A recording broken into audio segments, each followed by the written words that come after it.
Hello, everyone. Welcome back. This is your favorite therapist, Novia McLaren, licensed marriage and family therapist, practicing in the state of Connecticut. And today I'm excited to bring you guys a new video. As you guys know, I talk a lot about narcissistic personality disorder and having to navigate dealing with families and individuals that you may come across in your life who struggles with this disorder. So today I want to talk about dealing with family members and how to protect yourself from getting involved in toxic dynamics when it comes to dealing with someone in your family. So here are some strategies. I have about, 8 or 9 that I want to touch on. First one is setting boundaries, which is what I always emphasize to my clients. It's important to have clear, firm, and strong boundaries when it comes to navigating someone with narcissistic personality disorder, but especially in a family dynamic. So clearly define what behaviors your expectations are and what you would like to see different, your position in the family, communicating effectively your boundaries and expectations to each family member that may be considered narcissistic or toxic. The second one is my favorite, which is limiting contact. You are not trying to change anyone anymore. You're only working on yourself and understanding your own boundaries and your own expectations. And if someone in your family or different members in your family are not respecting that, then you're going to have to naturally limit contact, because it will be considered insanity to continue to trying to change someone or have someone understand your perspective or have someone learn your boundaries, and nothing's changing. So you're going to have to naturally protect your peace and protect your energy. So limiting contact is the most realistic, rational, and best case scenario to prevent any future relapse and triggering yourself from your own trauma of having to be raised in a family of such. So reducing the amount of time. I encourage clients, especially now that the holidays are coming, to think about what your holidays are going to look like. Family celebrations, birthdays, are those going to be involved or not involved when it comes to your limiting contact and what that looks like. You can choose to no longer go for Thanksgiving dinner. You can choose to no longer participate in any major celebration where you feel like, things might go awry, where people might take that opportunity to try to gaslight or trigger you in any way. If you were the person that everyone's looking to coordinate and plan and financially sponsor any type of gathering, and now you're like, hey, I'm taking a step back, what is that really going to look like, the no contact? So that's something I kind of work through with clients when they come into making this decision. Focusing on self-care, which is another big one. Engaging in activities that promote your mental health and well-being. So in addition to coming to therapy, what else can you do? Exercising, eating healthy, getting good sleep, taking up hobbies, learning how to, tap into your own spirituality, because now you're going to be hearing your own voice, hearing your own thoughts, coming down from being triangulated or being invalidated. You're now going to be in a better headspace to really get inside work done and internal. So whatever that looks like, self-care for you.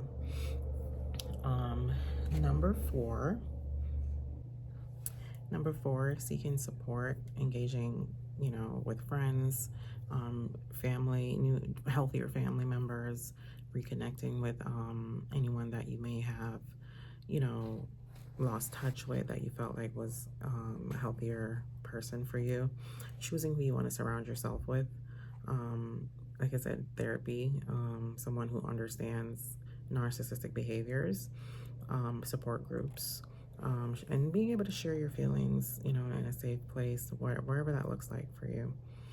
Number 5 is educating yourself. I encourage people all the time, educate yourself on what is narcissistic personality disorder. A lot, it's being overused right now. Even narcissists are using it, and people throw it out there. But what does that really mean in a clinical concept? Not just the actual definition, which the main definition was somebody who's vain, somebody who likes vanity and is just very into themselves. Great. But when we're talking about narcissistic personality disorder from a clinical lens and in terms of behavioral patterns and the true psychology behind that disorder and what that means for you, definitely arm yourself with information. That's what's going to help you really work on the boundary setting and knowing how important and vital it is to have your own identity outside of what the narcissist has portrayed for you or got you entangled in, especially when you're talking about family and your sibling position and your family position. That's going to help you understand exactly what needs to be done, why it needs to be done, and having consistency. Okay, so number 6, practice assertiveness, my favorite. A lot of times clients who are raised in narcissistic families or family dynamics or from a narcissistic parent are taught to be meek, mild, passive, placate, and try to just make peace, or they were taught that their feelings weren't valid and they're wrong for having feelings and they're wrong for being able to speak up for how they're feeling and how they are being impacted by the family dysfunction. So practicing assertiveness and learning assertiveness is going to be vital when it comes to dealing with a family member or protecting yourself in the family. So being assertive, expressing your needs, your wants, your feelings. This can help you understand or stand your ground when it comes to manipulative behaviors or being gaslighted. Number 7 is staying grounded. Maintain a strong sense of self-worth, separating from the opinions of your family. So I mentioned you're going to be defining your own identity now and learning to hear your own inner voice and your own thoughts and what you believe is true from what you were being force-fed by the family or the messages that you picked up from the family, whether it was covert or overt. Reminding yourself of who you are, what you stand for, what are your strengths and accomplishments thus far, who are you in terms of you're a good person, right? You are well-meaning, so you should be well-deserved. Number 8 is avoid engaging in the manipulative games and tactics. So that's going to come with minimal contact. So narcissists often thrive on drama. So that's why I said, like, what do birthdays look like, celebrations, Thanksgiving, are those some things that you're going to now have to eliminate because those are opportunities for the games and for you to get triangulated again, because that's their one chance. That's their only time that you're going to probably see you for the year or something. So what does that really look like? Minimal contact or no contact? So they thrive on drama. So try to stay calm.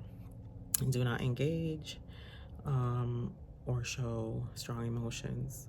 In another video, I had mentioned some ways as well of how to not give energy to a narcissist and killing them with kindness, changing the subject, walking away, stuff like that. And number 9, recognizing emotional triggers. Be aware of what your triggers are. So when you are in family interactions, with your therapist, you can work on preparing strategies on how to cope with triggers. And the last one is considering professional help, which we already mentioned. Therapy is the number 1 step to helping you work on healing from narcissistic abuse.